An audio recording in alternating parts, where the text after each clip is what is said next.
ووصينا الإنسان بوالديه حسنا উপদেশ দেওয়া হয়েছে মানব গোষ্ঠীকে তারা যেন তার মা বাপের প্রতি ইহসান করে উপকার করে কিন্তু وإن جاهداك لتشرك بي ما ليس لك به علم فلا تطعهما কিন্তু তারা যদি তোমার উপরে শিরক করতে চাপ সৃষ্টি করে অবশ্যই তাদের অনুসরণ করবা না।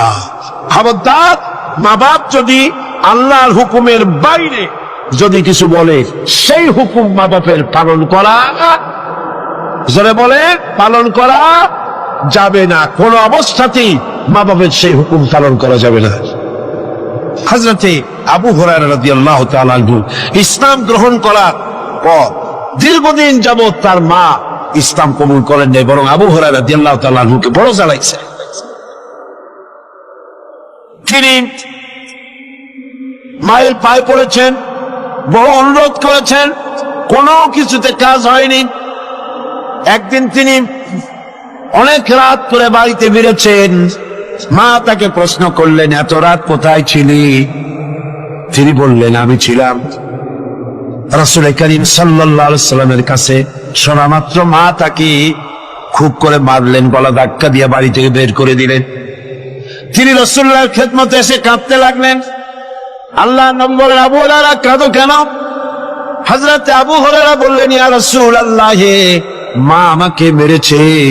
বললেন, মারলো কেন?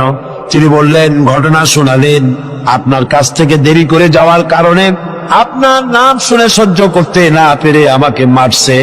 হুজুর বলেন, আবু হুরায়রা, মা তোমাকে মেরেছে, এখানে আমার কিছু করার নাই। আমি এখানে দখলান্দাজ করতে পারবো না, আমি এখানে কোনো ইন্টারফেয়ার করতে পারবো না। মা মারছে, আমি কি করবো? সরল ভাইরা আমার, হযরত আবু হুরায়রা বলেন, ইয়া রাসূলুল্লাহ, মায়ের বিরুদ্ধে নালিশ করার জন্য তো আমি আপনার কাছে আসি নাই। বললেন, কেন এসছো? হযরত আবু হুরায়রা বলেন, ইয়া রাসূলুল্লাহ, আমি আসছি দোয়া চাওয়ার জন্য। আমি জানি নবীজি যদি আল্লাহর দরবারে হাত উঁচু করে দোয়া মঞ্জুর হয়ে যায়। আপনি আমার মায়ের জন্য হেদায়েতের জন্য দোয়া করুন। মা দুহাত তুলে দোয়া কর। আল্লাহর নবী তখন দুহাত উঁচু করে দোয়া করলেন, আল্লাহুম্মা ইহদি উম্মা আবি হুরায়রা, আয় আল্লাহ, আমি দোয়া করি আবু হুরায়রার মাকে তুমি হেদায়েত নসিব করে দাও। হযরত আবু হুরায়রা দৌড় দিলেন। কয়েকজন সাহাবী পিছন থেকে টেনে ধরলেন, দৌড়াও কেন? কোন বিপদ হলো নাকি? তিনি বললেন, না, কোনো বিপদ হয় নাই, তবে দৌড়াও কেন? তিনি বললেন, দৌড়াই এই কারণে, আমাকে যেতে দাও, বাড়ি পর্যন্ত আমি দৌড়াই যেতে চাই। আমি বাড়ি পর্যন্ত দৌড়াই গিয়ে দেখতে চাই আমি দৌড়ে আমার বাড়িতে আগে পৌঁছলাম না রাসূলুল্লাহর দোয়া আমি বাড়ি যাওয়ার আগে রাসূলের দোয়া আমার বাড়ি পর্যন্ত গেল নাকি।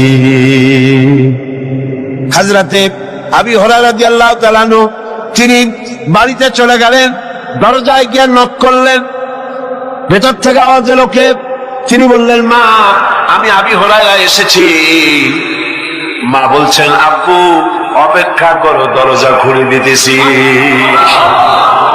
হযরতে আবু হুরায়রা তিনি বললেন, মায়ের গলার আওয়াজ দিয়েই আমি বুঝতে পারলাম আমি ঘরে আসার আগে রাসূলুল্লাহ তীর তার দেশালায় পৌঁছে গেছে, দোয়া কবুল হয়ে গেছে। হযরতে আবু হুরায়রা বললেন, মা বেরিয়ে এলেন, গোসল করে এসেছেন। মা আমারে বললেন, বাবা, তোমাকে মারার পর আমি বড় অনুতপ্ত হয়েছি যে আমি মারলাম কেন। আমার ছেলে তো কোনো খারাপ মানুষের কাছে যায় নাই, দুনিয়ার সর্বশ্রেষ্ঠ মানুষের কাছে গেছে, মারলাম কেন? বড় অনুতপ্ত আর অনুশোচন আমি করেছি। আমি গোসল করেছি, আমি ওযু করেছি, আমাকে জলদি করে নিয়ে চলো, আল্লাহর নবীর খেদমতে নিয়ে হাজির করে দাও। হযরতে আবু হুরায়রার মা ঘোষণা করলেন, লা ইলাহা ইল্লাল্লাহু মুহাম্মাদুর রাসূলুল্লাহ। হাতিমা নামক আরেকজন সাহাবী রাসূল করিম সাল্লাল্লাহু আলাইহি ওয়াসাল্লামের কাছে উপস্থিত হলেন। তিনি অনুমতি চাইলেন যে রাসূল, আমি জিহাদে যেতে চাই, আমি জিহাদে যেতে চাই। হুজুর বললেন, আলাকা ওয়ালিদাতুন, তোমার কি মা বেঁচে আছে? তিনি বললেন, হ্যাঁ আমার মা জীবিত আছেন। আল্লাহ নবী বললেন, ইযহাব ফাকরিমহা ফাইন্নাল জান্নাতা তাহতা রিজলাইহা, আখরাজাহুন নাসাই, নাসাই শরীফের হাদিস। রাসূলুল্লাহ বললেন, তোমার মা যখন আছে, ইযহাব, ফিরে যাও, বাড়ি চলে যাও, ফাকরিমহা, এবং মায়ের সম্মান করো, ইজ্জত করো, মায়ের খেদমত করো, ফাইনাল জান্নাতা তাহতা রিজলাইহা, তোমার জান্নাত তোমার মায়ের দুই পায়ের নিচে। হামালাতুহু উম্মুহু ওয়াহানান আলা ওয়াহানিন, তার মা তাকে শ্রান্তির পর শ্রান্তি, দুর্বলতার পর দুর্বলতা সহ্য করে গর্ভধারণ করেছে। ওয়া ফিসালুহু ফি আমাইন, আর তাকে দুধ ছাড়াতে সময় লেগেছে 2 বছরের মতো। আনিশকুরনি, আমি এটা এজন্য করেছি, তাকে উপদেশ এজন্য দিয়েছি যাতে করে সে আমার কৃতজ্ঞতা স্বীকার করতে পারে। ওয়ালে ওয়ালিদাইকা, এবং তার পিতা মাতারও কৃতজ্ঞতা স্বীকার করতে পারে। ইলাইয়াল মাসির, আর তোমাদের সকলকেই আমার কাছে ফিরে আসতে হবে। ওয়া ইন জাহাদাকা আলা আন তুশরিকা বি মা লাইসা লাকা বিহি ইলম, আর কিন্তু যদি তারা তোমার প্রতি আমার সাথে কাউকে শরীক করার জন্য চাপ দেয়, তাহলে তুমি তাদের কাছে তাদের কথা কখনই মেনে নিও না। দুনিয়ায় তাদের সাথে সদাচরণ করতে থাকো, কিন্তু মেনে চলো কেবলমাত্র সেই ব্যক্তির পর যে আমার দিকে ফিরে এসেছে, এবং এরপর তোমাদের সবাইকে আমার দিকে ফিরে আসতে হবে, এবং সেদিন তোমরা যা কিছু করেছিলে সবকিছু তোমাদেরকে জানিয়ে দেওয়া হবে। এ হচ্ছে আয়াতে কারিমার শাব্দিক অর্থ। এবার আমরা এর ব্যাখ্যার দিকে এগিয়ে যেতে চাই। আল্লাহ পাক এই আয়াতের মধ্যে আমাদের জন্য কি রেখেছেন? আল্লাহ রাব্বুল আলামিন এখানে বলছেন, ওয়াসাইনাল ইনসানা বিওয়ালিদাইহি, আল্লাহ পাক বলছেন, আমি মানুষকে নসিহত করেছি, উপদেশ দিয়েছি, তারা যেন তাদের মা বাপের হককে যেন চিনে নেয়, যেন বুঝে নেয়। কারণ হলো মানুষের প্রধানতম দায়িত্ব হলো আল্লাহর উপরে ঈমান আনা, আর তারপরে দায়িত্ব হলো আল্লাহর উপরে ঈমান নিষ্ঠা আনুগত্য করার পরে পারিবারিক কর্তব্য পালন হলো প্রথম দায়িত্ব। আর সেই প্রথম দায়িত্বের শুরুতে উচ্চ স্থান হলো আল্লাহর পরে উচ্চ স্থান, আল্লাহর পরে আল্লাহ রাসূলের পরে সবচাইতে উচ্চ স্থান কার? আল্লাহর আনুগত্যের পরে মা বাপের আনুগত্য যেন মানুষ করে। এজন্য আল্লাহ রাব্বুল আলামিন তিনি বলছেন, وَقَضَى رَبُّكَ أَلَّا تَعْبُدُوا إِلَّا إِيَّاهُ وَبِالْوَالِدَيْنِ إِحْسَانًا, তোমার রবের পক্ষ থেকে এটা ফয়সালা হয়ে গিয়েছে, এটা চূড়ান্তভাবে ফয়সালা হয়েছে যে আমি আল্লাহর পরে, আমি আল্লাহর ইবাদতের পর এহসান করতে হবে, উপকার করতে হবে, ভালোবাসতে হবে, মহব্বত করতে হবে, এহসান করতে হবে মা বাপের। কার? সিল্লাতুল কার? মা বাপের আনুগত্য করা হুকুম মানে আল্লাহ পাক ফরজ করে। আল্লাহ পাক শিখালেন, إما يبلغن الكبر أحدهما أو كلاهما فلا تقل لهما أف ولا تنهرهما وقل لهما قولا كريما। আল্লাহ পাক বলছেন, তাদের মধ্যে একজন অথবা উভয় তোমাদের সম্মুখে যখন বার্ধক্যে পৌঁছে যায়, তাহলে তাদেরকে তাদের সামনে এই শব্দটি পর্যন্ত বলো না, এবং তাদেরকে ভৎসনা করো না, ধমকের স্বরে কথা বলো না, মাথা উঁচু করে ধমকের স্বরে চোখ রাঙায় কথা বলো না, বরং আদবের সাথে সম্মানের সাথে কথা বলো। সুবহানাল্লাহ। মা বাবার সাথে কেমনে কথা বলতে হবে আল্লাহ পাক শিখায় দিচ্ছেন। মা বাবার সঙ্গে কথা বলবা ভদ্রতার সাথে, সম্মানের সাথে, এবং তাদের সঙ্গে তাদের সাথে দোয়া করতে হবে আল্লাহ রাব্বুল আলামিনের কাছে। আল্লাহ পাক শিখাচ্ছেন ওয়াখফিদ লাহুমা জানাহাল যুল্লি মিনার রাহমাত ওয়া কুল রাব্বিরহামহুমা কামা রাব্বায়ানি সাগীরা। হে পরওয়ারদিগার, এভাবে দোয়া করো। মা বাপ তাদের জন্য নরম এবং বিনীত হয়ে তাদের সামনে অবনত হও, করুণার ডানা বিছায়া দাও। মা বাবার জন্য কি করো? করুণার ডানা বিছায়া দাও, আর তাদের জন্য এইভাবে দোয়া করো, হে আমার রব, আমার শিশুকালে, আমার সহায়হীন সময়, আমার যখন কোনো উপায় ছিল না, পায়খানা করে বিছানায় পায়খানার ভিতরে পড়ে থাকতাম, সাফ করতে আমি পারি না, বলতেও পারি না, আমার ভাষা নাই। পেশাবের মধ্যে পৌষের শীতের রাতে পেশাবের মধ্যে পড়ে আছি, এত অসহায়, আমি না কাঁদলে কেউ আমার কাছেও আসে না, কথা বলতে পারি না। আমার অসহায় সময় আমার মা বাপ যেভাবে আমাকে স্নেহ করে লালন পালন করেছে, আমার মাবুদ অকৃত্রিম স্নেহ দিয়ে আমাকে যেভাবে লালন করেছে, আল্লাহ তুমি আমার মা বাপকে তোমার রহমতের করে লালন পালন করো। পড়েন সব আমার সাথে, রব্বিরহামহুমা কামা রাব্বায়ানি সাগীরা।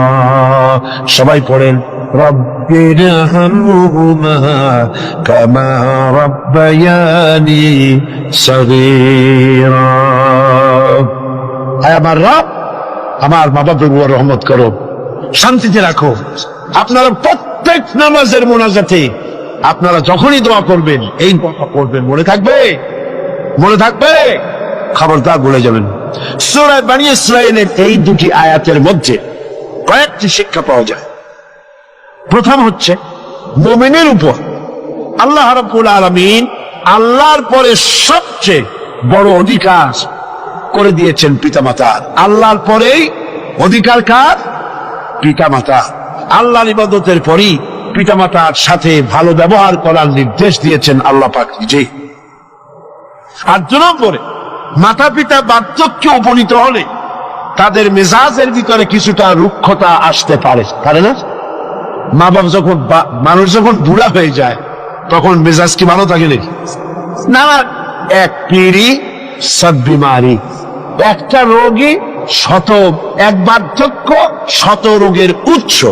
নানান রকমের রোগ ব্যাধি আসে, কানে কম শোনে, স্বাস্থ্য ভালো না, মেজাজ খারাপ, এই জন্য তাদের মেজাজটা একটু রুক্ষ হয়ে যায়। সন্তান তাতে যেন বিরক্ত না হয়, খুশির সাথে বরদাস্ত করতে হবে, এমনকি ওহ শব্দটি বলা যাবে না। সুবহানাল্লাহ, আল্লাহ নিষেধ করছেন বরদাস্ত। অনেক লোক আছে মা বাবা বুড়ো হয়ে গেছে, আর এই বুড়ো হয়ে যাওয়ার পর বিরক্ত হয়ে সন্তান বলতে থাকে, এই বুড়িটা মরে না কেন, বুড়াটা মরে না কেন? বলেন নাউজুবিল্লাহ, মরে না কেন? আমার বন্ধুগণ, কি করে এই কথা আপনার মুখ থেকে বেরোলো?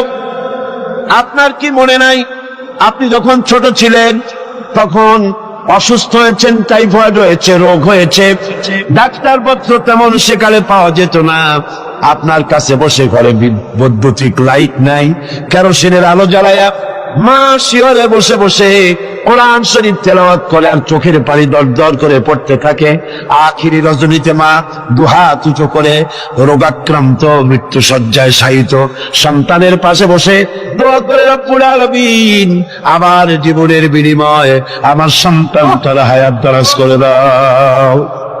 যেই মা এমন করে দোয়া করে সন্তানের জন্য, সেই সন্তান দূর কথা মতো অথবা নিজেই মায়ের মেজাজ খারাপ দেখে বলে, বুড়িটা মরে না কেন? নাউজুবিল্লাহ। আল্লাহ পাক বলছেন, মাতা পিতার মান মর্যাদার দিকে লক্ষ্য রাখো। সূরা বনী ইসরাঈলের আয়াতে এই শিক্ষা পাওয়া যায়, মান মর্যাদার ভিতরে উপরে লক্ষ্য রাখো, কারণ এখন আয় রোজগার করতে পারে না আগের মতো, তাদের অভিমান আসতে পারে, যখন যা প্রয়োজন সন্তানটা দেয় না, বউ একটা ঘরের মধ্যে দাজ্জাল মার্কা, চাইলেও পায় না, নানা রকম অসুবিধার কারণে মান অভিমান হতে পারে, গোসা হতে পারে। আল্লাহ নির্দেশ করছেন, সন্তান তুমি যেন মা বাপের সাথে রাগারাগি করবে না। মায়ের সাথে পিতার সাথে কোনো খারাপ ব্যবহার করবে না। কে নিষেধ করেছেন? বিনয়ের সাথে কথা বলো। আল্লাহ বলছেন মা বাবার সাথে কিভাবে কথা বলো? বিনয়ের সাথে, নরম সুরে, একান্ত অনুগত খাদেমের মতো কথা বলো। সুবহানাল্লাহ। পিতামাতার অসহায় এবং দুর্বল অবস্থায় তাদেরকে বেশি করে সম্মান করো, কারণ মনে রাখা দরকার তোমার হাজারো বিরক্তি সহ্য করেছে ছোটবেলায় তোমার মা বাবা, হাজার বিরক্তি সহ্য করেছে। কোলে উঠেছ, গাড়ি উঠেছ, পেশাব করেছ, পায়খানা করেছ, বিরক্তি সহ্য করে নাই মা? সহ্য করে নাই? হাজারো বিরক্তি সহ্য করেছে। এজন্য আল্লাহ পাক বান্দাকে স্মরণ করে দিয়েছেন, বান্দারে মা বাপের জন্য দোয়া করবি। রব্বিরহামহুমা কামা রাব্বায়ানি সগীরা। এই দায়িত্ব কে দিলেন? কে দিলেন? এখন আপনি যেন দায় সারার জন্য, আল্লাহ দায়িত্ব দিছে বলে আপনি দায় সারার মতো মায়ের একটু কাপড় দিলেন, বাপের একটু জামা দিলেন, 2-5 টাকা দিলেন, দায় সারার জন্য দিচ্ছেন না অন্তরের মহব্বত দিয়ে দিচ্ছেন? এটা দেখছেন কে? দেখেন আল্লাহ কি বলছেন, রব্বুকুম আ'লামু বিমা ফি নুফুসিকুম ইন তাকুনু সালিহিনা ফাইন্নাহু কানা লিল আওয়াবিনা গফুরা। তোমার রব কিন্তু জানেন যে তুমি কি দায় সারা গোছের কাজ করছো, না আমার অর্পিত দায়িত্ব হিসেবে তুমি তোমার মাকে সম্মান করছো, টাকা দিচ্ছ, পিতাকে সম্মান করছো। আমি দেখতে পাচ্ছি। তবে আল্লাহ পাক তওবাকারীকে ভালোবাসেন, সালিহিনদেরকে ভালোবাসেন। আর আল্লাহ পাক হচ্ছেন গফুর, তিনি হচ্ছেন ক্ষমাশীল। দায়িত্ব পালন হিসেবে মহব্বত দিয়ে, ভালোবাসা দিয়ে, শ্রদ্ধা দিয়ে তোমার মা বাপের খেদমত করবে, দায় সারা গোছের জন্য না হয়। কারণ এককালে তুমি ছেলে যাদের মুখাপেক্ষী, ভালো করে শোনেন, এককালে আমরা সবাই মা বাপের মুখাপেক্ষী ছিলাম না? বলেন ছিলাম না? এককালে তুমি যাদের মুখাপেক্ষী ছিলে তারা আজ তোমার মুখাপেক্ষী হয়ে গেছে। আবার সময় আসবে যখন আমরাও আমাদের সন্তানদের মুখাপেক্ষী হয়ে যাব। তিলকাল আইয়ামু নুদাবিলুহা বাইনান নাস। এটাই হলো ইতিহাস, এরকমই হবে। দাদা বসেছিল পুকুর পাড়ে গোসল করবে, একেবারে খুঁজো হইয়া হাঁটু মাথার উপর উঠে গেছে। নাতি কাছে গিয়ে বলছে, দাদা বর্ষিটা কত দিয়ে কিনছ? দাদা তো বর্ষির মতো পূজা হয়ে গেছে। দাদা রসিকতা বুঝতে পেরেছেন। দাদা বলছেন, ভাই কেনা লাগবে না, সময় আসলে তুমিও একটা ফ্রি পাবা। কাজে আজকে আমরা এক সময় অসহায় ছিলাম, মা বাপ আমাদেরকে যত্ন করে পালন করেছে। আজ তারা অসহায়, তুমি তাদেরকে যদি মর্যাদা দাও, তুমি তখন অসহায় হবে, তোমার সন্তান তোমাকে অবশ্যই মর্যাদা দেবে। সূরা বাকারায় একটি আয়াতে আল্লাহ রাব্বুল আলামিন এভাবে বলেছেন, লা তা'বুদুনা ইল্লাল্লাহ ওয়া বিল ওয়ালিদাইনি ইহসানা। আল্লাহ ছাড়া কারো উপাসনা করো না এবং পিতামাতার সাথে অবশ্যই সদ্ব্যবহার করবো। সূরা বনী ইসরাঈল বললেন, সূরা বাকারার মতো বলছে। এবার বলছে সূরা আনকাবুতে, وَوَصَّيْنَا الْإِنسَانَ بِوَالِدَيْهِ حُسْنًا। কত জায়গায় বলতেছেন আল্লাহ, আমি সমগ্র মানব মণ্ডলীকে তাদের পিতামাতার সাথে সদ্ব্যবহার করার জন্য উপদেশ দিচ্ছি, নির্দেশ দিচ্ছি। পৃথিবীর সমস্ত মানুষকে, এখানে মুসলমান বলা হয় নাই, গোটা বিশ্বের মানব মণ্ডলীকে আল্লাহর পক্ষ থেকে নির্দেশ করা হচ্ছে মা বাপের প্রতি শ্রদ্ধাশীল হও। সূরা কাবে বলা হয়েছে, وَوَصَّيْنَا الْإِنسَانَ بِوَالِدَيْهِ إِحْسَانًا। حملته أمه كرها ووضعته كرها وحمله وفصاله 30 شهرا আমি মানব গোষ্ঠীকে নির্দেশ করেছি তোমার পিতামাতার ইহসান করো। তোমার মা তোমাকে গর্ভে ধারণ করেছে অত্যন্ত কষ্টের সাথে, আর ডেলিভারিও করেছে অত্যন্ত কষ্টের সাথে, আর 30টি মাস ধরে নিজের বুকের দুগ্ধ দিয়ে খাওয়াইয়া তোমার মানুষ করছে। খবরদার মা বাবার সঙ্গে নাফরমানি। মায়ের পেটের ভিতরে যখন সন্তান থাকে, পেটের ভিতরে যখন সন্তান থাকে, সন্তান নড়াচড়া করতে থাকে, মা বাবার স্বাভাবিক, মায়ের স্বাভাবিক অবস্থা তখন আর থাকে না। লক্ষ্য করেন, মায়ের স্বাভাবিক অবস্থা থাকে না, ক্ষুধা কম হয়ে যায়, খেতে পারে না, মাথা ঘুরাতে থাকে, শরীরের ভিতরে একটা অস্বাভাবিক অবস্থা বিরাজ করে, তার মাসিক অসুখটা বন্ধ হয়ে যায়। আল্লাহ রাব্বুল আলামিন তাকে খাওয়াবার জন্য, পেটের ভিতরে সন্তান বড় হচ্ছে, এই সন্তান খাবে কি, সেজন্য আল্লাহ রাব্বুল আলামিন মায়ের নাভির সঙ্গে আর সন্তানের নাভির সঙ্গে একটা তার লাগায় দিয়া মায়ের মাসিক রক্তগুলি এগুলি সন্তানের শরীরের ভিতরে, সন্তানের শরীরকে দিয়ে আল্লাহ পাক বড় বানায় দেন। আর মা তখন দুর্বল হতে থাকে। এই সময় মাকে সবচাইতে বেশি ভালো খাবার দেওয়া উচিত। আমার দেশে মানুষেরা বোঝে না, পৃথিবীতে অপুষ্টি জনিত রোগে সবচাইতে ভোগে পৃথিবীর মধ্যে নারী, সব নারী, মেয়ে লোকেরা। সবচাইতে অপুষ্টি জনিত রোগে কারা ভোগে? মেয়ে লোকেরা। সেদিকে আপনাদের লক্ষ্য রাখা দরকার। আপনার সন্তান ধারণ করেছে, আপনার বংশকে রক্ষা করার দায়িত্ব পালন করছে স্ত্রী। তার সন্তান, তার পেটে যখন সন্তান এসেছে, তখন তাকে ভিটামিন খেতে দিতে হবে, ক্যালসিয়াম খেতে দিতে হবে, দুধ খেতে দিতে হবে, মাছ খেতে দিতে হবে, শাক খেতে দিতে হবে, গোশত খেতে দিতে হবে, ভালো ভালো খাবার তাকে দিতে হবে। এটা দেওয়ার দায়িত্ব আপনি। তার রক্তগুলি সব সন্তানের মধ্যে চলে যাচ্ছে। এখন দেখুন আল্লাহ রাব্বুল আলামিন কি করছেন, রক্তগুলি নাভির ভিতর থেকে, পাইপের মধ্য থেকে শরীরের মধ্যে আল্লাহ দিয়ে দিচ্ছেন। মুখের মধ্যে দিয়ে আল্লাহ খাওয়ার নাই, মুখটাকে আল্লাহ পাক পবিত্র রেখে দিলেন, যাতে করে দুনিয়া আসার পরে বান্দা যেন ওই পবিত্র মুখ দিয়ে আল্লাহ রাব্বুল আলামিনের নামের জিকির করতে পারে। দুনিয়া যখন আসলো, সন্তান যখন দুনিয়া আসলো, লাইনটা কেটে গেল। কয়টা লাইন ছিল বুঝেন না কথা? মার পেটের মধ্যে লাইন ছিল কয়টা খাবারে? একটা লাইন ছিল। যখন দুনিয়া আসলো, সঙ্গে সঙ্গে লাইনটা কেটে দেওয়া হলো। দাত্রীতে কাটুক, নার্সে কাটুক, ডাক্তারে কাটুক, লাইনটা তাহলে কেটে দেওয়া হলো। খাবারের লাইন ছিল, লাইন কাটা। এখন কি খাবে? দেখুন আল্লাহ রাব্বুল আলামিনের কুদরত কত। মায়ের খেদমত কেন করবেন? পেটের মধ্যে বসে তার রক্ত খেয়েছেন, তার রক্ত দিয়ে আপনার শরীর বড় হয়েছে। আর দুনিয়া আসার পর যখন একটা লাইন কেটে দেওয়া হলো, লাইন একটা কেটে গেল, আল্লাহ পাক বুকের মধ্যে দিয়া মায়ের বাচ্চার মুখের মধ্যে ডবল লাইন চালু করে দিলেন। ডবল লাইন চালু করে দিয়েছেন, দুধ এসে গিয়েছে। এই দুধ সৃষ্টি করেছেন কে?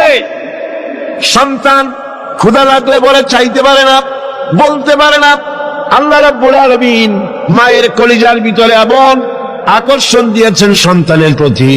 সন্তান যখনই ক্ষুধা লাগে, সন্তান কাঁদতে থাকে, আর কান্নার আওয়াজে মায়ের কলিজার ভিতরে অসহ্য বেদনা শুরু হয়ে যায়, সন্তানের প্রতি আকর্ষণ সৃষ্টি হয়ে যায়।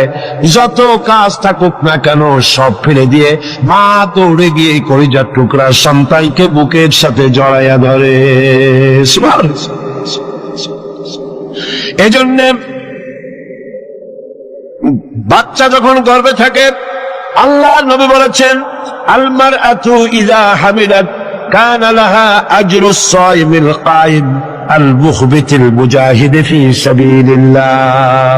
আল্লাহ পাকের নবী বলেন, মায়ের পেটে যখন সন্তান থাকে, এই সন্তান পেটে থাকার কারণে রাতের বেলা যে ঘুমাতে পারে না ঠিক মতো, সারা রাত দাঁড়ায় দাঁড়ায় ইবাদত করলে যত সওয়াব হইতো, আল্লাহ পাক মায়ের আমলনামায় সেই সওয়াব লিখে দেন। মা যে খেতে পারে না ঠিক মতো খেতে পারে না, এই জন্য 10টি মাস রোজা রাখতে পারে যে সওয়াব হতো মায়ের আমলনামায়, আল্লাহর নবী বলেন রোজার সওয়াব আল্লাহ পাক তার আমলনামায় লিখে দেন। সে যে কষ্ট বরদাস্ত করে, এই কষ্ট বরদাস্ত করার জন্য পেটে ধারণের কষ্ট আর ডেলিভারির কষ্ট বরদাস্ত করার কারণে পুরুষেরা জিহাদ করে যে সওয়াব পাবে, মা সন্তান পেটে ধরে ডেলিভারি করে সন্তান মানুষ করে সেই জিহাদের সওয়াব পাইয়া যাবে। জোরে বলো সুবহানাল্লাহ। আমার বন্ধুগণ, এসব আল্লাহ পাক মানুষকে দান করেছেন। মা বাপের খেদমত করতে বলেছেন, মাকে ভুলে যেও না, মায়ের প্রতি শ্রদ্ধাশীল হও, মায়ের জন্য আল্লাহর কাছে দোয়া করো, আমার কাছে মা বাপের জন্য প্রার্থনা করো। রব্বির হামহুমা কামা রাব্বায়ানি সগীরা। পড়েন সবাই, রব্বির হামহুমা কামা রাব্বায়ানি সগীরা। আয় আল্লাহ, আমার মা বাপ যেমন স্নেহ করে আমাকে লালন পালন করেছে, তুমিও আমার মা বাপকে তোমার রহমতের করে লালন পালন করো। এখানে একটা জিনিস লক্ষ্য করো, হামালাতহু উম্মুহু ওয়াহনান আলা ওয়াহনিন, ওয়াহনান আলা ওয়াহনিন। শান্তির পর শান্তি, কষ্টের পর কষ্ট, অর্থাৎ পেটে ধরার কষ্ট, ডেলিভারির কষ্ট। এই যে কষ্ট মা বহন করছে, এই কষ্টের ঋণ মানুষ সন্তানেরা কোনদিন শোধ করতে পারবে না। পারবে? সন্তান যদি তার বুকের চামড়া দিয়া মায়ের জন্য এক জোড়া জুতা তৈরি করে দেয়, পিঠের চামড়া নয়, সন্তান যদি তার বুকের চামড়া দিয়া মায়ের পায়ের এক জোড়া যদি জুতা তৈরি করে দেয়, মায়ের এক ফোঁটা দুধের হক আদায় হবে না। আল্লাহ পাক বলছেন, ওয়া ইন জাহাদাকা আলা আন তুশরিকা বি মা লাইসা লাকা বিহি ইলম ফালা তুতি'হুমা ওয়া সাহিবুহুমা ফিদ দুনিয়া মারুফা। আল্লাহ পাক বলছেন, কিন্তু তারা যদি তোমাকে, মর্যাদা তাদের আল্লাহর পরেই মা বাপের মর্যাদা, আল্লাহর পরে কার মর্যাদা? সন্তানের কাছে মা বাপের মর্যাদা।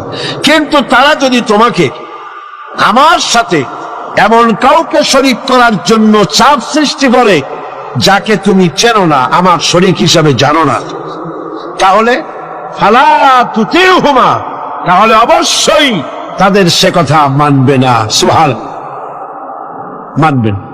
মা বাপের কথা কতটুকু মানা যাবে এবং কতটুকু মানা যাবে না, সে ব্যাপারেও শরীয়ত ঠিক করে দিয়েছে। ঠিক এরকম আরেকটি আয়াত সূরা আনকাবুতের মধ্যে এসেছে।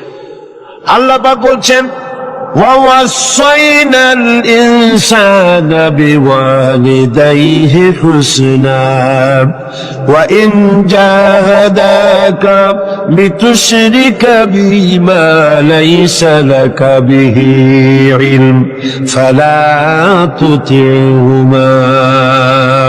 আল্লাহ পাক নির্দেশ করছেন, মা বাপের খেদমত করো, সম্মান করো, ইহসান করো। আর তারা যদি তোমাদের উপরে কোন চাপ সৃষ্টি করে আমার সাথে কাউকে শরীক স্থাপন করার জন্য, তাহলে অবশ্যই তাদের এই কথা তোমরা মানবে না।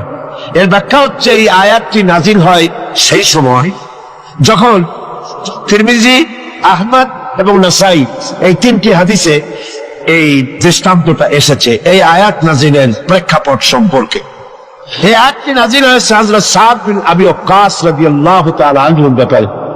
তিনি 18 বা 19 বছর বয়সে ইসলাম কবুল করেন এবং ইসলাম কবুল করার পর তার মা হামনা বিনতে সুফিয়ান, আবু সুফিয়ানের ভাইজি, তিনি দারুণভাবে অসন্তুষ্ট হয়ে গেলেন এবং তিনি অনির্দিষ্ট কালের জন্য ধর্মঘট করলেন, অনশন ধর্মঘট। অনশন ধর্মঘট কিন্তু নতুন কিছু না, আগেও ছিল। এই অনশন ধর্মঘট শুরু করল এই কথা বলে যে যতক্ষণ পর্যন্ত তার ছেলে 7 দিন আবি ওয়াক্কাস যতক্ষণ পর্যন্ত আল্লাহর প্রতি ঈমান প্রত্যাহার করে শিরকিয়াতের দিকে ফিরে না আসবে ততক্ষণ পর্যন্ত তিনি অনশন ভাঙবেন না, তিনি কিছু খাবেন না। তার মা দলিল হিসেবে পেশ করলেন ছেলের সামনে যে দেখো পুত্র, তোমার কোরআন অনুযায়ী আমার হুকুম মানা, আল্লাহর হুকুম, আমার হুকুম তোমাকে মানতে হবে। আর আমার সাথে নাফরমানি করার অর্থ হচ্ছে আল্লাহর সাথে নাফরমানি করা। আল্লাহ অর্ডার করেছে আমার হুকুম তোমাকে মানতে হবে। এখন তুমি ওই তাওহীদকে ছেড়ে দিয়ে এই শিরকিয়াতের দিকে, আমি যেদিকে আছি সেদিকে ফিরে আসো।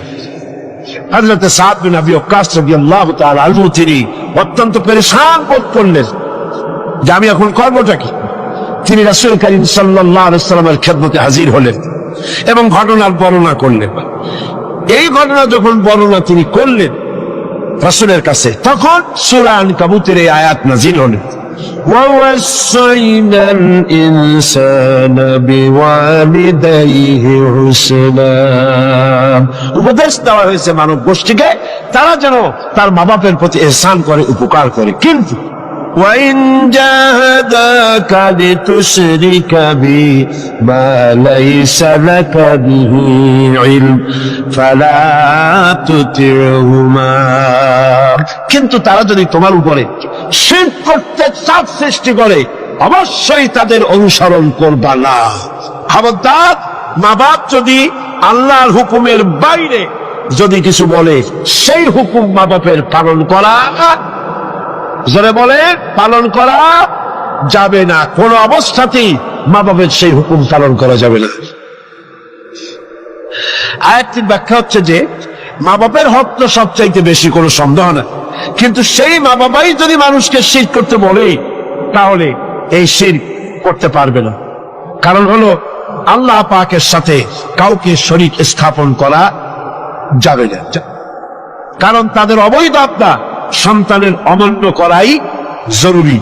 এর দলিল হচ্ছে মা লাইসা লাকা বিহি ইলম, যে ব্যাপারে তোমার জানা নাই, আল্লাহর সাথে শরীক করবা এরকম কোন শরীকদার এই পৃথিবীতে কেউ নাই এবং এই সম্পর্কে তুমি জানোই না, সুতরাং তুমি আল্লাহর সাথে মা বাপের কথা মতো কাউকে শরীক স্থাপন করতে পারবে না। তাই মা বাবা যদি ভুলের উপরে থাকে তাহলে সন্তান সেই ভুলকে মানতে পারবে না, সন্তান সেই ভুলকে মানবে না। মা বাপ যদি ছেলে ইসলাম কবুল করেছে, মা বাপ ইসলাম কবুল করে নাই, এমন অবস্থা যদি হয় তাহলেও সেই মা বাপের সাথে খারাপ ব্যবহার করা যাবে না। ব্যবহার করতে হবে কি? ভালো ব্যবহার। কি করতে হবে? এই ভালো ব্যবহার সম্পর্কে রাসূল করিম সাল্লাল্লাহু আলাইহি ওয়াসাল্লামের কাছে প্রশ্ন করা হলো, আইয়ুল আমালি আহাব্বু ইলাল্লাহি তাআলা, আল্লাহর কাছে সবচাইতে ভালো আমলটা কি? রাসূল করিম সাল্লাল্লাহু আলাইহি ওয়াসাল্লাম জবাব দিলেন, আসসালাতু আলা ওয়াক্তিহা, নামাজ তার ওয়াক্ত মতো আদায় করা, এটাই হলো সবচাইতে ভালো আমল। সাহাবী প্রশ্ন করলেন, তারপরে কি? রাসূলুল্লাহ বললেন, বিররুল ওয়ালিদাইন, মা বাপের খেদমত করা, এটাই হলো সবচাইতে ভালো কাজ। আরেকজন প্রশ্ন করলেন, মান আহাক্কুন নাস বিহুসনি সাহাবাতি, হে রাসূল, সবচাইতে আমার কাছে ভালো ব্যবহার পাওয়ার হক কার? আল্লাহর নবী বলেন, তোমার মা। সাহাবী প্রশ্ন করলেন, সুম্মা মান, এরপরে কে? রাসূল বললেন, উম্মু, তোমার মা। তারপরে কে? হুজুর বললেন, তোমার মা। তারপরে কে? হুজুর বললেন, তোমার পিতা। মার মর্যাদা কয় গুণ বাড়লো? কয় গুণ বাড়লো? 3 গুণ বেড়ে গেল। কার চাইতে? বাপের চাইতে মায়ের মর্যাদা কয় গুণ? 3 গুণ বেশি বেড়ে গেছে। হযরত আব্দুল্লাহ ইবনে আমর রাদিয়াল্লাহু তাআলা আনহু তিনি বলেছেন, যা রাজুলুন ইলান নবী সাল্লাল্লাহু আলাইহি ওয়াসাল্লাম ফাস্তাযানা লাহু বিল জিহাদ, তিনি বলছেন যে একজন লোক রাসূলের কাছে আসলেন এবং তিনি অনুমতি চাইলেন জিহাদে যাওয়ার জন্য, যুদ্ধে অংশগ্রহণ করার জন্য। ফাকালা আইদুল ওয়ালিদাত, রাসূল জিজ্ঞেস করলেন, তোমার পিতামাতা কি জীবিত আছেন? তিনি জবাব দিলেন, ক্বালা নাম, হ্যাঁ আমার মা বাবা জীবিত আছে, চলে যাও বাড়ি, মা বাবার খেদমত করো, এটাই তোমার জন্য জিহাদ। জোরে বলেন সুবহানাল্লাহ। হাজমা নামক আর একজন সাহাবী রাসূল করিম সাল্লাল্লাহু আলাইহি সাল্লামের কাছে উপস্থিত হলেন। তিনি অনুমতি চাইলেন যে রাসূল, আমি জিহাদে যেতে চাই, আমি জিহাদে যেতে চাই। হুজুর বললেন, আলাকা ওয়ালিদাতুন, তোমার কি মা বেঁচে আছে? তিনি বললেন, হ্যাঁ আমার মা জীবিত আছেন। আল্লাহ নবী বললেন, ইযহাব ফাকরিমহা ফাইন্নাল জান্নাতা তাহতা রিজলাইহা। আখরাজাহু নাসাই, নাসাই শরীফের হাদিস। রাসূলুল্লাহ বললেন, তোমার মা যখন আছে, ইযহাব, ফিরে যাও, বাড়ি চলে যাও, ফাকরিমহা, এবং মায়ের সম্মান করো, ইজ্জত করো, মায়ের খেদমত করো, ফাইনাল জান্নাতা তাহতা রিজলাইহা, তোমার জান্নাত তোমার মায়ের দুই পায়ের নিচে। সুবহানাল্লাহ কইতে পারলেন না? পারলেন না জোরে সোরে সুবহানাল্লাহ বলতে? আমি বারবার এই কথা বলেছি আপনাদেরকে, আমরা হচ্ছি পুরুষ, আমাদের পায়ের তলে জুতা, স্যান্ডেলস। আমাদের পায়ের তলে কি? জুতা, স্যান্ডেলস। আর এই পর্দার আড়ালে যারা বসে আছেন, আমার ঘরে, আপনার ঘরে যারা আছেন, আমাদের মা বোনেরা মায়ের জাত। নারীরা হচ্ছে কিসের জাত? নারীরা কিসের জাত? এই মায়ের জাত নারীর পায়ের তলে আল্লাহ জান্নাত। সুবহানাল্লাহ।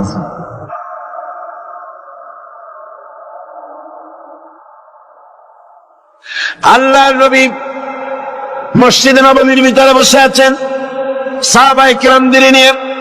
দেখা গেল একজন বুড়ি মেয়ে লোক প্রবেশ করেছেন। বুড়িকে আসতে দেখে নবীজি দাঁড়ায় গেছেন। সোজা কথা মনে করুন, আপনি কি কথাটা সহজ মনে করছেন? বিশ্বনবী, আল্লাহর পরে যার মর্যাদা, একটা বৃদ্ধা মেয়ে লোক থেকে দাঁড়ায় গেছেন তার সম্মানে। মেয়ে লোক এসেছেন, রাসূলুল্লাহ নিজের চাদর মোবারক বিছায় দিলেন। রাসূলের সেই মহিলার কথা শুনলেন। মহিলা বিদায় হওয়ার পর সাহাবায়ে কিরাম বললেন, ইয়া রাসূলুল্লাহ, বুঝতে পারলাম না ইনি কে। আল্লাহ নবী নিজের চাদর বিছায়া দেয় এই মহিলাকে। নবীজি বললেন, জানো না, আমি আমার মায়ের স্নেহ তেমন কিছু পাই নাই। আমি যখন মায়ের গর্ভে ছিলাম, 6 মাস বয়সের সময় মায়ের পেটে থাকাকালীন বাপের এতিম হয়ে গেছি। এরপরে মা মারা গেছেন। আমি মায়ের দুধ আমার কপালে তেমন হয় নাই, ভাগ্যে হয় নাই। মায়ের কোলে কাকে চড়ে মায়ের স্নেহ আমার কিসমতে তেমন হয় নাই।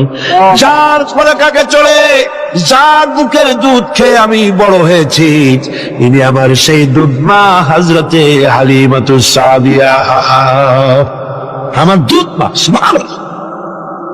মায়ের সম্মান ইসলাম এত বেশি দিয়েছে। মায়ের দুধের বদলা ইয়ামান থেকে একজন হাজী শাহ আসছে, মাকে ঘাড়ে নিয়ে তাওয়াফ করতেছে আর গান গাচ্ছে, শের পড়তেছে। মায়ের হক আদায় করে ফেলেছি, মাকে নিয়ে হজ করলাম, মাকে নিয়ে তাইফ কি বলে মুজদালিফায় গেলাম, মিনায় গেলাম, রমিয়া হাজার করলাম, সাই করলাম, তাওয়াফ করলাম, মাকে গাড়ি নিয়ে সব করেছি। আমার মায়ের হক আমি আদায় করেছি। হযরত আব্দুল্লাহ বিন ওমর রাদিয়াল্লাহু তাআলা আনহুমা ওই লোকের শের শুনে, গান শুনে, এই কথা শুনে তিনি বললেন, তুমি কিসের হক আদায় করেছো? তুমি তো তোমার মায়ের একটা স্বপ্নের হক আদায় করতে পারো নাই। তোমার মা কষ্ট করে তোমাকে কোলে নিয়ে, তোমাকে তোমার কষ্টের সময়, বিপদের সময়, তোমাকে দুঃখে দেখে, কষ্ট দেখে মুখ থেকে যাও শব্দটা বেড়েছে, সারা জীবন তো সেই হক আদায় করতে পারবো না। হক আদায় করছো, এত বড় কথা কি করে বলতে পারবে? মা বাপের, পিতামাতার আনুগত্যের চূড়ান্ত রূপ বলতে গিয়ে হযরত ইবনে আব্বাস রাদিয়াল্লাহু তাআলা আনহু বলেছেন, وعن ابن عباس رضي الله تعالى عنه أنه قال قال رسول الله صلى الله عليه وسلم من أصبح مطيعا لله في والديه أصبح له بابان مفتوحان من الجنة. حضرت ابن عباس رضي الله تعالى عنه বলেছেন, আল্লাহ রাসূল বলেছেন, যে ব্যক্তি পিতা মাতার সম্পর্কিত আল্লাহর নাজিলকৃত হেদায়েত মেনে নিয়ে সকাল করলো, আল্লাহ রাব্বুল আলামিন তার জন্য জান্নাতের 2টা দরজা খুলে দেয়। আর যদি মা বাপ বেঁচে নাই, দুজনের একজন আছে, তার খেদমত করে তাকে খুশি করে যদি সকাল করে, জান্নাতের 1টা দরজা তার জন্য খুলে যায়। ওয়ামান আমসা আসিয়ান লিল্লাহি ফি ওয়ালিদাইহি আসবাহা লাহু বাবানে মাফতুহান মিনান নার। আর যদি মা বাপকে অসন্তুষ্ট করে, আল্লাহ যে হুকুম করেছে সেই হুকুম অনুযায়ী মা বাবার খেদমত না করে, মা বাবার সাথে নাফরমানি করে যে সন্ধ্যা করলো, নবীজি বলেন তার জন্য জাহান্নামের 2টা দরজা খোলা হয়ে যায়। মা বাবার দুজনের একজন যদি বেঁচে থাকে, তাহলে মা বাবার দুজনের একজন যদি বেঁচে থাকে, তাহলে তাকে যদি অসন্তুষ্ট করা হয়, জাহান্নামের 1টা দরজা তার জন্য খোলা হয়ে যায়। সাহাবী প্রশ্ন করলেন, ক্বালা রাজুলুন ওয়া ইন যালামাহু, ক্বালা ওয়া ইন যালামাহু। 3 বার রাসূলুল্লাহ বললেন। ওই ব্যক্তি জিজ্ঞেস করলেন, হুজুর মা বাপ যদি আমার উপর জুলুম করে? রাসূলুল্লাহ বলেন, জুলুম যদি করেও? তারপরে সে বলছে, যদি আমার উপরে জুলুম করে? হুজুর বলেন, জুলুম যদি করেও? আবার প্রশ্ন করলেন, আমার উপরে মা বাপ যদি জুলুম করে? রাসূলুল্লাহ বলেন, জুলুম যদি করেও খবরদার তুমি মা বাবার সাথে নাফরমানি করবা না। মা বাবার খেদমত করো, কপাল খুলে যাবে। কি খুলে যাবে? আমার বন্ধুগণ, হযরত ইবনে আব্বাস রাদিয়াল্লাহু তাআলা আনহু আরো বলেন, عن ابن عباس رضي الله تعالى عنه أن رسول الله صلى الله عليه وسلم قال من ولد باج ينظره إلى والديه نظرة رحمة إلا كتب الله بكل نظرة حجة। আল্লাহ নবী বলেন, হযরত ইবনে আব্বাস রাদিয়াল্লাহু তাআলা আনহু বর্ণনা করেছেন, রাসূলুল্লাহ বলেছেন, কেউ যদি তার মা বাপের দিকে যদি মহব্বতের নজরে, ভালোবাসার নজরে যদি তাকায়, তাহলে তার আমলনামায় 1টা কবুল হজের সওয়াব আল্লাহ পাক আমলনামায় লিখে দিবেন। একজন প্রশ্ন করলেন, যদি এক সাহাবী প্রশ্ন করলেন, ইয়া রাসূলুল্লাহ, যদি কোন সন্তান তার মা বাবার দিকে দৈনিক 100 বার তাকায় তো কি হবে? আল্লাহ নবী বললেন, জেনে রাখো, 100 বার যদি দৈনিক মা বাপের দিকে রহমতের নজরে, ভক্তির নজরে, ভালোবাসার নজরে যদি তাকাও, আল্লাহ পাক তোমার আমলে আমলে 100 কবুল হজের সওয়াব লিখে দিবে। আল্লাহর ভান্ডে কোনো অভাব নেই। তাই বলে আবার কেউ বলে করেন না যে হজ যখন ফরজ আছে, এত কষ্ট করে টাকা খরচ না করিয়া মহব্বতের নজরে বাপের দিকে তাকাইতে, এতে কিন্তু কাম হবে না। উল্টা পাল্টা চিন্তা করবেন না, চিন্তাটা ঠিক মতো করে যার উপর ফরজ হয়েছে যাই আদায় করতে হবে। এখানে আল্লাহ পাক সওয়াব দিবেন, এই সওয়াবে আপনার হজ যে ফরজ হয়ে আছে সেই দায়িত্ব কিন্তু আদায় হবে। মা বাবার খেদমত যদি করেন, তাহলে আপনার দুনিয়ার ফায়দাটা কি? রাসূলুল্লাহ বলেছেন, আন আনাস ইবনে মালিক রাদিয়াল্লাহু তাআলা قال رسول الله صلى الله عليه وسلم من سره أن يمد له في عمره ويزداد له في رزقه فليبر والديه وليصل رحمه رواه أحمد। আল্লাহ নবী বলেন, হযরতে আনাস বিন মালিক রাদিয়াল্লাহু তাআলা আনহু থেকে বর্ণিত, আল্লাহ নবী বলছেন, কেউ যদি দুনিয়ায় তার রিজিক বাড়াতে চায়, সম্মান বাড়াতে চায়, হায়াত বাড়াতে চায়, সেজন্য তার মা বাপের খেদমত করে। মা বাপের খেদমত যারা করবে, মা বাপের সম্মান যারা করবে, আল্লাহ পাক তার রিজিকে বরকত দান করে দিবেন। রিজকে কোনদিন অভাব হবে না। কবরের কাছে গিয়া, মাজারের কাছে গিয়া বলা লাগবে না, ইয়া খাজা মেরা মতলব কো পুরা করে দে, এটা বলা লাগবে না, এটা বলা লাগবে না। আপনার রিজকে বরকত হয়ে যাবে মা বাপ যদি আপনাকে, আপনার জন্য দোয়া করে। এ দোয়া কবুল, মা বাবার দোয়া কি কবুল হয়ে যাবে। সুতরাং রাসূলুল্লাহ বলছেন, আল্লাহ নবী বলছেন, রিজকে বরকত হবে, সম্মান বৃদ্ধি পাতে হবে, অশান্তি হবে না, অসম্মান হবে না। মা বাবার খেদমত করবা, রিজকে কোনো অভাব হবে না। সুবহানাল্লাহ। হযরত আবী হুরায়রা রাদিয়াল্লাহু তাআলা আনহু বলছেন, عن أبي هريرة رضي الله تعالى عنه عن النبي صلى الله عليه وسلم قال رغم أنفه ثم رغم أنفه ثم رغم أنفه। আল্লাহর নবী বলছেন, তিনবার বললেন, সে ব্যক্তি অপমানিত হোক, সে ব্যক্তি অপমানিত হোক। কোন ব্যক্তি? قيل من يا رسول الله, কোন ব্যক্তি অপমানিত হোক? قال من أدرك والديه عند الكبر أو أحدهما ثم لم يدخل الجنة। ভালো করে শোনেন, আল্লাহর নবী বলেন সেই ব্যক্তি অপমানিত হোক। তিনবার বললেন। প্রশ্ন করা হলো কোন ব্যক্তি? রাসূলুল্লাহ বললেন মা বাপ দুইজন অথবা একজনকে জীবনে সে পেল আর খেদমত করে আল্লাহর জান্নাত নিজের জন্য ওয়াজিব করে নিতে পারলো না, তার মতো হতভাগ্য আর কেউ নাই। মা বাপ যাদের আছে প্রাণ ভরে তাদের খেদমত করো, তাদের খেদমতে আল্লাহ পাক কিসমত খুলে দেবে। রাসূল করিম সাল্লাল্লাহু আলাইহি ওয়াসাল্লামের খেদমতে একজন হাজির হয়ে অভিযোগ করলো। একজন হাজির হয়ে সে অভিযোগ করছে, হে রাসূল, আমার মা খুব বদমেজাজের মেয়ে লোক। কে বলছে? এক যুবক বলছে রাসূলের কাছে গিয়ে, আমার মা খুব বদমেজাজের মানুষ। অভিযোগ। প্রিয় নবী তার জবাবে বললেন, হে যুবক, 9 মাস ধরে অব্যাহত ভাবে তোমার মা যখন তোমাকে গর্ভে ধারণ করেছিল তখন তো তোমার মায়ের মেজাজ খারাপ ছিল না। তোমার মা যখন তোমাকে পেটে ধরে রাখছিল তখন মেজাজ খারাপ ছিল? আরে কি সুন্দর কথা। পেটের ভিতরে একটা জীবিত মানুষ, একটা জীবিত মানুষের পেটের মধ্যে আর একটা জীবিত মানুষ, সে চুপ করে বসে নাই, কেন দিয়ে গুঁতো মারতেছে, আঠো দিয়ে গুঁতো মারতেছে।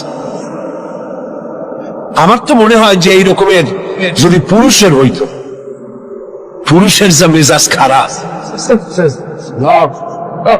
দুনিয়া আসার সাথে সাথে ঠ্যাং ধরে আসার মারতো যে পেটের মধ্যে বসে এত নড়াচড়া করছি। আর মায়ের অবস্থাটা দেখছে, এত কষ্ট পেটে ধারণ করায়। ডেলিভারি যখন করল, 10 মাসের পেটে ধরার কষ্ট আর ডেলিভারির কষ্ট, ডেলিভারিতে তো কত কষ্ট হয় সে কথা আল্লাহ ছাড়া আর কেউ জানে না। এই ডেলিভারি যখন হয়ে যায়, মা যখন বসে এলো, মা প্রথমেই জানতে হয় কি হয়েছে, আমারে দেখাও। সন্তান যখন মায়ের চোখের সামনে তুলে ধরা হয়, আমার আল্লাহ পাক বলেন মায়ের 10 মাসের পেটে ধরার কষ্ট আর ডেলিভারির কষ্ট সন্তানের চেহারা দেখার সঙ্গে সঙ্গে মায়ের মন থেকে আমি আল্লাহ মুছে ফেলে দেই। রাসূলুল্লাহ বলছিল, যুবক, আজকে তুমি বলতেছো তোমার মায়ের মেজাজ খারাপ, কিন্তু 9 মাস যখন পেটের মধ্যে তুমি ছিলা তখন তোমার মেজাজ খারাপ হয়নি। যুবক তখন পাল্টা জবাব দিল, হে রাসূল, আমি মিথ্যা কথা বলছি না, আমার মা সত্যই তার মেজাজটা দারুণ খারাপ। হুজুর বললেন, সে যখন রাতের পর রাত জাগতো আর তোমারে দুধ খাওয়াইতো, তুমি তোমার মা গভীর রাত্রে ঘুমাস, তুমি চিৎকার করতেছো, ঘুম ভাঙা তোমারে কোলে নিয়ে দুধ খাওয়াইলো, 2.5 বছর পর্যন্ত জ্বালাইছো মায়ের বুকের দুধ খাইয়া, দিনে দুপুরে রাত্রে কত কষ্ট দিছো, তখন তো তোমার মায়ের মেজাজ খারাপ ছিল না। আরে আরে খেতে বসেছে মা, মা কি করে, সকলকে আগে খাওয়ায়, স্বামীরে খাওয়াইলো, মেহমান খাওয়ালো, বাচ্চাদের খাওয়ালো, সব শেষে সামান্য তরকারি আর ভাত আছে, খাইতে বসছে সব শেষে, বাচ্চারে কোলে নিয়া, বাচ্চা পায়খানা করে দিয়েছে কোলের মধ্যে।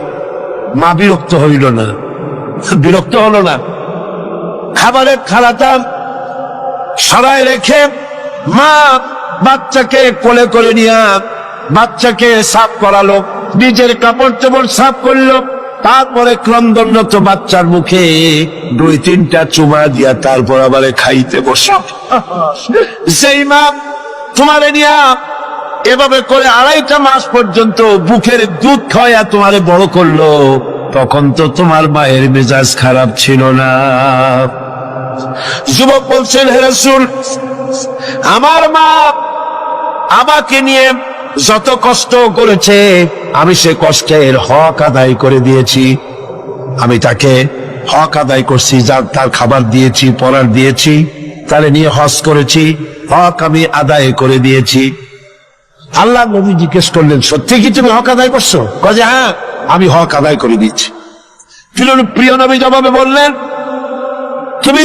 তুমি তো বলছো যে হক আদায় করেছো, কিন্তু আমার প্রশ্ন হচ্ছে তুমি কি তোমার মায়ের সেই কষ্টের বদলা দিতে পেরেছ যে কষ্ট তোমাকে ভবিষ্যৎ করার সময় তোমার মায়ের হয়েছিল? তোমাকে ডেলিভারি করার সময় তোমার মায়ের যে যন্ত্রণা হয়েছিল সে হক আদায় করতে পেরেছ? কিয়ামত পর্যন্ত আদায় করতে পারবে না। খবরদার মা বাবার সঙ্গে নাফরমানি করবে না। মাতা পিতার সাথে যারা নাফরমানি করে তাদের কপাল পুড়ে যায়। একজন প্রশ্ন করেছেন, হে রাসূল, আমার মা বাপ তো জীবিত নাই, আমি খেদমত কিভাবে করব? কিভাবে তাদের খেদমত করব? আমি তো বেয়াদবি করে ফেলেছি, অনেক নাফরমানি করেছি, করবটা কি? এখন আমার উপায় কি? রাসূল করিম সাল্লাল্লাহু আলাইহি ওয়াসাল্লাম বলেছেন, এর জন্য উপায় আছে, 4টা পদ্ধতি আছে। 4 পদ্ধতিতে মা বাপের মৃত্যুর পরে তাদের খেদমত করা যায়। কয়টা পদ্ধতি মুখস্থ করেন। মা বাপের সাথে যারা নাফরমানি করেছেন অথবা করেন নাই, মা বাপ মরে গেছে, এখনো আপনার দায়িত্ব আছে। কয়টা? 4টা। খিসালুন আরবা, 4টা পদ্ধতি আছে। আদ-দুআউ লাহুমা ওয়াল ইস্তিগফারু লাহুমা ওয়াল ইনফাযু আহাদিহিমা ওয়া ইকরামু সাদীকিহিমা। 4টা পদ্ধতিতে মৃত্যু মা বাপের খেদমত আপনি করতে পারেন। 1 নম্বরে হলো তাদের জন্য দোয়া করেন, সূরা ফাতিহা পড়েন, সূরা ইখলাস পড়েন। 3 বার সূরা ইখলাস পড়বেন, 1 বার কোরআন শরীফ খতম করার সওয়াব হয়ে যাবে। 1 বার সূরা ইয়াসিন পড়বেন, 10 বার কোরআন শরীফ খতম করার সওয়াব আমলনামায় লাগা হয়ে যাবে। দরুদ শরীফ পড়েন, এগুলি পড়ে মা বাবার জন্য দোয়া করেন। আর বলেন, রব্বিরহামহুমা কামা রাব্বায়ানি সগীরা। মা বাবার জন্য দোয়া করেন। কয়টা পদ্ধতি? কয়টা? 1 নম্বরে হলো দোয়া করা। 2 নম্বরে ইস্তিগফার, মা বাবার জন্য ক্ষমা চাওয়া আল্লাহর কাছে। আল্লাহকে বলতে হবে, রব্বুল আলামিন, আমার মা বাপ মানুষ, অন্যায় করেছে, ভুল করেছে, গুনাহ করেছে, গুনাহ হইতে পারে। আল্লাহ তুমি দয়া করে আমার মা বাপের জিন্দেগি গুনাহ কথা মাফ করে দাও। বলেন আমিন। আরো বলতে হবে, আল্লাহ পাক, আমার মা বাপ জীবনে যত গুনাহ করেছে তাদের জীবনের সাইয়্যাত গুলি হাসানাত দিয়া তুমি বদলাইয়া দাও। তুমি যদি ইচ্ছা করো তাহলে তো আমার মা বাপ যে গুনাহ করছে এই গুনাহগুলি তুমি নাকি পাল্লায় নেক পাল্লায় উঠাই দিতে পারো। পারে না? পারে না? সেভাবে দোয়া করো। 3 নম্বরে তাদের ওয়াদা পূরণ করো। মা বাপ যে সব ওয়াদা করে গেছেন, পূরণ করতে পারেন নাই, মা বাপের ওয়াদাগুলি পূরণ করে দাও। 4 নম্বরে মা বাপের যেসব বন্ধু আছে, মায়ের যেসব বান্ধবী আছে, তাদের সঙ্গে সম্মানজনক আচরণ করো। মাঝে মধ্যে তাদেরকে হাদিয়া দিও। পিতার আত্মীয়দের, পিতার বন্ধুদের সাথে বাপের মতো শ্রদ্ধা করো, সম্মান করো। সুবহানাল্লাহ, সুবহানাল্লাহ। রাসূলকে প্রশ্ন করা হয়েছে, হুজুর আমি তো অনেক গুনাহ করে ফেলছি, আমার উপায় কি? হুজুর বললেন, মায়ের খেদমত করো। শুনতেছেন কথা? শুনতেছেন? আমি অনেক গুনাহ করেছি, আমার উপায় কি? হুজুর বললেন, মায়ের খেদমত করো। তিনি বললেন, হুজুর আমার তো মা বেঁচে নাই, এখন আমার উপায় কি? হুজুর কন, যাও খালার খেদমত করো।